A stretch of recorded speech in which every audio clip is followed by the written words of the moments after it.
सीमा के जो चाटुकार हैं वो इसकी चाटुगिरी में इतने ज्यादा नफसियाती हो चुके हैं कि पैनल पे बैठ के फजूल फजूल बात सिर्फ उनके पास है, बस फजूल फजूल बकवास ही कर रहे होते हैं। जिस बातों का ना कोई सर होता है ना कोई पैर होता है, बस बकवास ही किए जा रहे हैं, मतलब कि कुछ भी।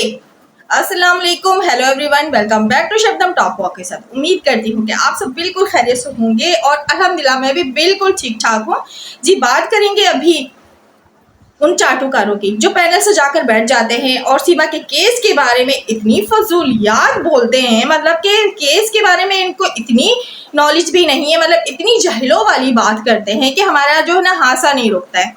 इतनी हंसी आती है और इन पर अफसोस भी होता है कि ये लोग सीमा की मोहब्बत पे इतने ज्यादा पागल हो चुके हैं कि खाना पीना छोड़ छाड़ ये बात करने बैठ जाते हैं कि हैदर भाई को तो बच्चे चाहिए ही नहीं। अरे मतलब वो सगा बाप है, उसको बच्चे नहीं चाहिए, बच्चे इस लपू चुमार को चाहिए जिसका कोई रिश्ता बनता ही नहीं उन बच्चों से। जिस बच्चों को उसने पैदा किया, उस बच्चों को खिलाने के लिए, अच्छी परवरिश के लिए वो दूसरे देश कमाने गया, वो ये चाटुकार बैठकर कहते हैं पैनल पे कि हैदर को तो बच्चे चाहिए ही नहीं। हम लोग उसको बोल रहे हैं कि बच्चे ले लो, हम लोग आवाज उठा रहे हैं। अच्छा जी, आवाज तो हम उठा रहे हैं और उठाते ही रहेंगे, लेकिन क्या एक बाप की मोहब्बत तुम्हारे इस तरह के फजूल बात बोलने से खत्म हो जाएगी, या ये तुम लोग साबित कर दोगे कि वो बाप को मोहब्बत ही नहीं है अपनी 4 बच्चों से, उस सचिन चमार को मोहब्बत है और तुम जैसे चाटुकारों को मोहब्बत है, मतलब कोई रिश्ता नहीं। वो कहते हैं ना बेगानी शादी में अब्दुल्ला दीवाना, तो ये जो अब्दुल्ला दीवाने हैं ना, इनको कुछ समझ नहीं आ रहा है। और ये दीवाने भी किसके हैं? सीमा के, जो कि जिसका खुद का दीन ईमान और कोई धर्म नहीं है।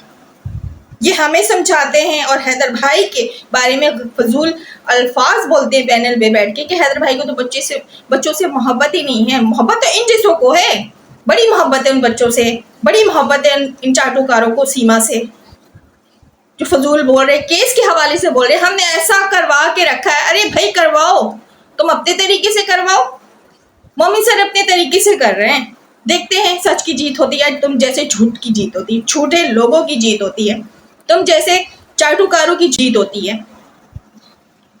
मतलब तुम लोगों को गलत चीजें नजर नहीं आती हैं तो ना आए भाई, हम ये बताने के लिए थोड़ी बैठे हैं। तुम हमें बताओगे कि एक बाप को अपने बच्चे से मोहब्बत है या नहीं, और तुम ये बताओगे कि उस नाग को, सचिन को, उन बच्चों से मोहब्बत है जो कहीं से भी रिश्ते में नहीं आता है, नाजायज रिश्ता बनाकर बच्चों के ऊपर नाग बन करके बैठा हुआ है फन फैलाकर, और बात करते हो। 2 बात करने से पहले, पैनल पे बकवास करने से पहले ना 10 बार सोचा करो कि ऐसा ना हो कि तुम लोग को कहीं मजाक बनकर रह जाए। तुम लोगों के कहने से एक बाप अपने बच्चों को छोड़ दे, तुम लोगों के कहने से एक बाप इंसाफ मांगना छोड़ दे, मतलब वो जिस तरह की हरकतें कर कर आई है, भगोड़ी यहाँ आकर घुसपैठी घुस के बैठ गई है। तुम्हारे तो भारत के लोग भी उसको बर्दाश्त नहीं कर रहे हैं। तुम जो गिन चुन के इतने मुन्ने चुनने से जो हो ना, जो सपोर्ट कर रहे हो, जो फजूल बकवास कर रहे हो, तुम लोगों का देखो होना कुछ है नहीं, सिर्फ बकवास चली गई तो तुम लोगों का कुछ होना है नहीं, सिर्फ बकवास ही करते रह जाओगे पैनल पे इस तरह बैठकर। क्या होगा तुम लोगों का? कुछ नहीं होगा। तो लिहाजा ये फजूल बकवास करना छोड़ दो। अगर इतनी ज्यादा हमदर्दी है ना तो खामोशी से केस लड़ो, हैप्पी सिंह को बोलो उसके लिए कुछ करे, इनलीगल कोई काम ना करे, जायज तरीके से करे। उनकी जो लीगल टीम है ना, पंडित को ढूंढती फिर रही है, उसको अपने केस पे लाने की कोशिश करिए और केस जीतने की कोशिश में लगी हुई, एफिडेविट को बदलने की कोशिश की जा रही है, लेकिन होना हवाना तो कुछ है नहीं। तुम लोगों ने ऐसा क्या केस में कर दिया है? ठीक है करो भाई, हमें कोई मतलब नहीं है इस बात से। मतलब इस बात से है कि एक बाप पे उंगलियां मत उठाना कि उस बाप को मोहब्बत नहीं है अपने बच्चों से। तुम जैसे लोगों को मोहब्बत है उस बच्चों से और सीमा से। हाँ, सीमा से है मोहब्बत, मुझे पता है किस लिए मोहब्बत है, बल्कि सबको पता है, मुझे क्या पूरी दुनिया को पता है कि तुम जैसे लोगों को सीमा से किस लिए मोहब्बत है। क्या तुम लोगों को उन 4 बच्चों से मोहब्बत है? जिस तरह की जिंदगी वो अपने बच्चों को वहां दे रही है, तुम लोग अपने बच्चों को दो ना। अल्लाह करे कि तुम लोगों की बीवी भी इसी तरह भाग जाए। पता नहीं किस तरह तुम लोगों के साथ तुम्हारी बीवी भी रह रही होगी, इसी तरह बच्चों को लेके भाग जाए। फिर आवाज मत उठाना, ये मत बोलना रोते फिरना कि मेरी बीवी चली गई मेरे बच्चे को लेके। बच्चों के लिए दर्द भी नहीं रखना। किसी के बच्चों को जुदा करके तुम लोग फजूल बकवास करते हो, और जिस भगोड़ी का तो जो बुरा अंजाम होगा वो होगा ही, तुम लोगों का भी होगा। और हमारी दुआ है कि तुम्हारे साथ भी यही वाला केस हो जो हैदर भाई के साथ हुआ है। तुम्हारी बीवियां भी भागें, तुम्हारे बच्चे भी भागें, फिर तुम्हें पता चलेगा, फिर एहसास होगा किसी की तकलीफ का। किसी भी कंट्री में जाकर बैठ जाएं, फिर हम कहेंगे और काश के ऐसा हो जाए, मज़ा आ जाएगा। फिर बैठना, पैदल ऐसी सजाना अपने बच्चों के लिए, बकवास करना, फिर बोलना। वो किस तरह बकवास बर्दाश्त कर रहा है एक बाप। एक तो उसकी इज्जत गई, दूसरे उसके बच्चे चले गए, उसके पैसे चले गए, वो रोड पर आ गया, मेहनत करने पर मजबूर है। तुम लोगों को उसका दर्द नजर नहीं आता, कम से कम दर्द नजर नहीं आता तो ये बकवास भी नहीं करो बैठ के कि हैदर भाई को अपने बच्चों से प्यार नहीं है। वाह, तुम लोग डिसाइड करोगे कि एक बाप को अपने बच्चों से प्यार होता है या नहीं। तुम जैसे लोगों को प्यार है बहुत, मतलब तुम लोग लगते क्या हो क्या, तुम लोग क्या औकात है तुम्हारी, बातें करने दे दो। असल में ये मौका तुम लोगों को इस भगोड़ी ने दिया है, इसका तो अंजाम बुरा होगा ही होगा। ये जो खुशफहमी में बैठी हुई है ना, ये सारी इसकी हवाओं की तरह निकल जाएगी, जैसे गुब्बारे से हवा निकलता है ना, उस तरह ये बैठ जाएगी। फिर इसको पता चलेगा कानून के आगे किसी की नहीं चलती, कानून के आगे तुम लोगों की बकवास भी नहीं चलेगी। कर लो जितनी भी बकवासें करनी है, बोल लो जितना बोलना है, केस करना करो। सबको पता है उसका केस क्या है, इनलीगल घुसपैठिया है, वो नाजायज तरीके से घुसी है। नाबालिग बच्चों का उसने धर्म चेंज करने की कोशिश की है, बच्चे बालिग नहीं है, तो लिहाजा ये सारी बातें करना छोड़ दो, होना हमारा कुछ नहीं है। और रही बात हैदर भाई के केस के हवाले से और वीज़ा के हवाले से, तो अभी भी कोई इन्फॉर्मेशन हमारे सामने नहीं आई है। जैसे ही आएगी वो भी आप लोगों से मैं ज़रूर शेयर करूंगी। बात कर रही हूँ कि ये पंडित की तलाश जारी है, MP सिंह जो है पंडित को ढूंढ रहा है और केस में जो है चेंजिंग लाने की कोशिश कर रहा है। देखिए आगे क्या होता है, जैसे भी रिपोर्ट्स हम सबको मिलेगी वैसे ही सारी रिपोर्ट्स आप तक हम जरूर पहुंचा देंगे। और रही बात इस भगोड़ी की, ये भगोड़ी तो कभी सुधरने वाली नहीं है। अभी जैसे कि कुछ रील्स और निकल कर आई हैं, पाकिस्तानी रील्स, यानी जो ये बनाया करती थी हैदर भाई से छुप कर।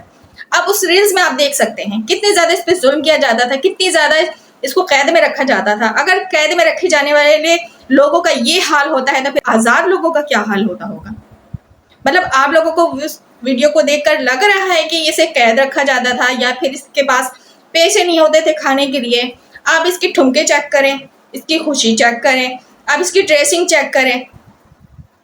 रील्स पाकिस्तान की हैं सारी, भारत में नहीं बनाई गई हैं। वो तो अलग ही पहचान रखती हैं जो भारत में इसने रील्स बनाई हैं। जिस तरह ये खुले खुले जिसम दिखा कर ठुमके लगा रही है, पाकिस्तान में भी इसने ठुमके लगाए हैं, लेकिन ड्रेसिंग चेंज है। पाकिस्तानी ड्रेसिंग में इसने सारी रील्स बनाई है। लेकिन आप लोगों को कहीं पे भी लग रहा है कि इस पर जुल्म होता था। अच्छा जी, जुल्म होता भी था, अगर हैदर भाई इसको मारा भी करते थे तो कोई तो एक वीडियो इसने बनाई होगी ना, वो क्यों नहीं निकल कर सामने आ रही है। सारी वही रील्स क्यों निकल कर सामने आ रही है जिसपे ये ठुमके लगाया करती थी, अय्याशियां किया करती थी, अच्छे से ड्रेसिंग किया करती थी। सारी वही रील्स ही क्यों आ रही है। और हैदर भाई के साथ तो ये रील्स बनाती नहीं थी, सबको पता है।